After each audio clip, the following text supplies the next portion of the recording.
আমি খুব খোলামেলায় বলছি, খুব সত্যি কথা। যেমন যে তার সুলতান কামাল যাকে বিয়ে করেছে, ওকে ওই বার্লিনের তার সাথে পরিচয়। তো কি আশ্চর্য,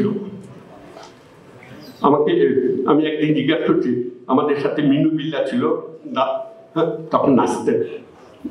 মিনু বিল্লা ওদের সাথে ছাত্র ছিল, সুলতানা কামাল ছিল। তো সুলতানা কামাল, আমি আবার একটু সবাই প্রিয় ছিলাম, তো সবাই কামাল বলতে এই সাবধান, তুই মেয়েদের লোকে ঘুরবি না। আমি খুব খোলামেলায় বলছি, খুব সত্যি কথা। কেন না, তোর উপর আকর্ষণ আছে সবাই। তাতে দিচ্ছে আমার ইয়ে দিয়েছ না, কারণ না এসব বদনাম হয়ে যাবে। কি বদনাম? তুমি কি কুক আপ করতে এসেছিলে? আসলে ওর একটা দুর্বলতা হয়েছে, এটা বলতে পারতেছে না। আজকে তোর সন্ধ্যার সময় কি করবো প্রোগ্রাম?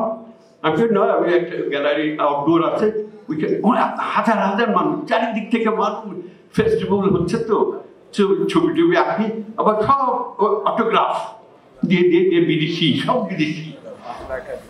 আমার বলে ওই যে দেখতো, ও দেখতে কেমন? তুমি কার কথা বলো? আমরা 7 জন ছিলাম। কামাল দেখো না, একটু ছবি টবি আঁকার যদি মন থাকে, মনে হয় ছবি আঁকতে জানে, তুমি একটু আলাপ করে দেখো তো। আমি চলে আসবো, চলে আসার 2 দিন আগে ওর লোকে আলাপ করলাম যে এই শোনো সুলতানা, তুমি ছবি টবি আঁকো? যে হ্যাঁ আঁকি, একটু আগে, আপনার মতন না। আচ্ছা তোমার এই যে টুকটাক আলাপ, আমি জানো কামালের মতন ছেলে পৃথিবীতে হয় না বলে চলে সেই সব না। আসলে আমরা এখন হাসি বা ঠাট্টা করি, কিন্তু আশ্চর্যজনক সেই কেউ কিন্তু, আমি শুদ্ধ কেউ কিন্তু বিশ্বাস করতে পারে যে সুলতানা কামালের সাথে ওর বিয়ে হবে।